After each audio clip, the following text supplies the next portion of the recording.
Hey there everybody and welcome back to the channel. As you may know that the Hudi 1 version has a lot of jam-packed updates. One of them that I really liked is the LSM tree. Let's read together and then I have a very nice video that I want to play. So for Hudi 1.0, a key design goal is to support a near infinite timeline that balances optimized storage with efficient access. To achieve this, LSM tree is adopted. So here is how the LSM tree looks like. Okay, now let's read this particular paragraph, and then I have an amazing video that I want to play. LSM tree is a multi-layered data structure designed for high write throughput. At the top layer of Hudi timeline stores the transaction as active instance, having individual Avro files recording the metadata for each transaction stage, requested, in flight, and completed. When it exceeds a certain threshold, the active instance will be flushed to a Parquet files, forming the first storage optimized layer.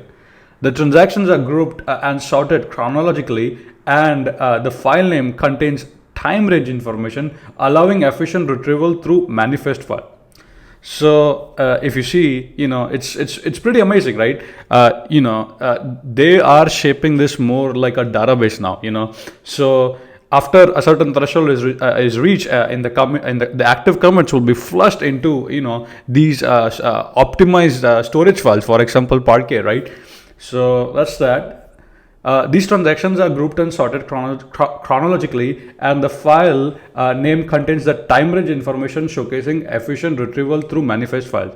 When the number of Parquet files stored at one level exceeds a certain limit, these files will be compacted and pushed down to the next level of larger files with more timeline instance, further improving the storage efficiency. Amazing, right? Now, hopefully this made sense. I personally, again, I love this feature a lot. I think it's gonna be an amazing one because A, it will allow us to have faster writes. B, it will also allow us to save cost on the storage part, right? So I wanna play a small video for you guys, for people who do not know what LSM tree is. I found this amazing video on YouTube, and I wanna play the video right now. So I'm gonna play the video right now.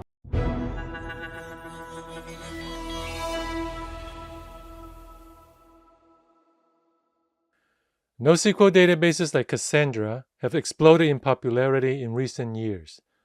One driver is the insatiable demand to ingest huge amounts of data from an ever-growing number of sources like mobile applications and IoT devices.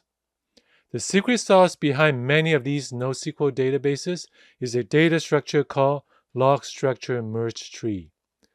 An LSM tree is optimized for fast writes. To understand how an LSM tree works, let's first take a look at how data is typically stored in a relational database. A relational database is commonly backed by a data structure called a B tree. A B tree is optimized for reads. Updating the B tree is relatively expensive, as it involves random I/O and might include updating multiple pages on disk. This limits how fast a B tree can ingest data. An LSM tree works differently. Writes are batched in memory as they arrive in a structure called a mem table. A mem table is ordered by object key and is usually implemented as a balanced binary tree. As a mem table reaches a certain size, it is flushed to disk as an immutable sorted string table. An SS table stores the key value pairs in a sorted sequence. These writes are all sequential I/O. They are fast on any storage media. The new SS table becomes the most recent segment of the LSM tree.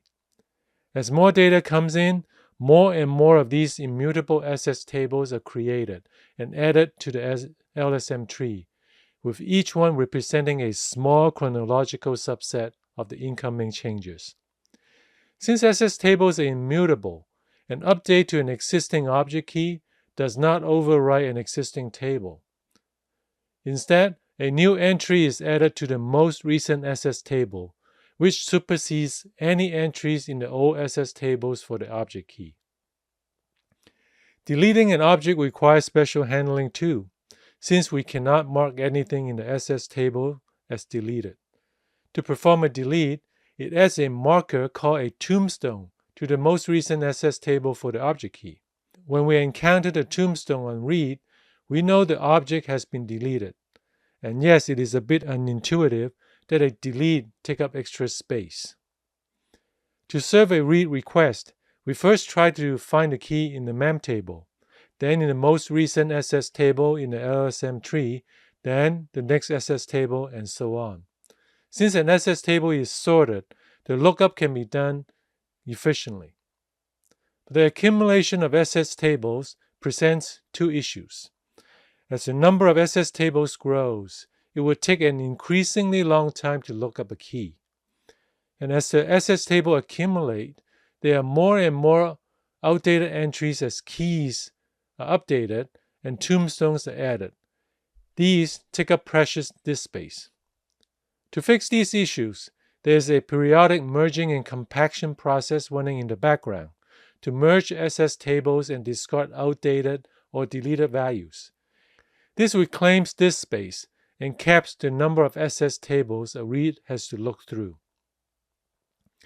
Since the SS tables are sorted, this merging and compaction process is simple and efficient. The approach is similar to the one used in the merge phase of the merge sort algorithm. This, in a nutshell, is how an LSM tree provides fast writes. Let's recap. An LSM tree buffers incoming writes in memory. When the buffer fills up, we sort and flush it to disk as an immutable SS table. The number of SS tables increases as more buffers get flushed to disk. This creates a problem for reads, as each read has to search through these SS tables to perform a lookup. To cap the number of SS tables it has to search through for each read, the LSM tree merges the SS tables and compacts them in the background. Let's look at the compaction process more closely. When the SS tables are merged, they are organized into levels. This is where the tree part of the LSM tree comes into the picture. There are different strategies to determine when and how the SS tables are merged and compacted. There are two broad strategies: size tier compaction and leveled compaction. Size tier compaction is optimized for write throughput. Level compaction is more read optimized. We won't go into too much detail on how these compaction strategies work. There are a few key points to remember though. Compaction keeps the number of SS tables manageable. The SS tables are organized into levels, with each level gets exponentially larger as SS tables from the level above are merged into it. Compaction consumes a lot of I/O. A mistuned compaction could starve the system and slow down both read and write. Finally, let's visit some common optimizations for the LSM trees in production systems. There are many optimization strategies that try to provide read performance closer to that of the B tree. What we explain below are just the common ones, and they are by no means exhaustive. To look up a key, it performs searches on the SS tables at every level. Even though search is fast on sorted data, going through all the on-disk SS tables consumes a lot of I/O. Many systems keep a summary table in memory that contains the min-max range of each disk block of every level. It allows the system to skip searches on those disk blocks where the key does not fall within the range. This saves a lot of random I/O. Another issue that could be potentially expensive is to look up a key that does not exist. This would require looking through all the eligible blocks at all the levels. Most systems keep a Bloom filter at each level. A Bloom filter is a space-efficient data structure that returns a firm no if a key does not exist, or a probably yes if a key might exist. This allows the system to skip a level entirely if the key does not exist there, which dramatically reduces the number of random I/O required. In conclusion, NoSQL databases backed by an LSM tree could be tuned to support a very high write rate. As with any database, proper tuning is the key. For an LSM tree, compaction tuning is the most critical. If you would like to learn more about system design, check out our books and weekly newsletter. Please subscribe if you learned something new. Thank you so much, and we'll see you next time. So I hope you guys enjoyed that video, and also this image over here shows, on the left hand side you can see the Hudi 0.14, that is there's no LSM tree, and on the Hudi 1 version you can see the LSM tree. You can clearly see this arrow and you can see these Parquet files, right? As we saw in that diagram, right? So we saw when it reaches a certain threshold, it will flush it into optimized storage files such as Parquet, and this is exactly what we can see over here. So again, I was very fascinated to see everything working together, and it's really amazing, to be honest. If you want to read further, I definitely recommend this particular blog. This blog explains everything about the Hudi 1.0. Thank you so much, and I will see you in the next video.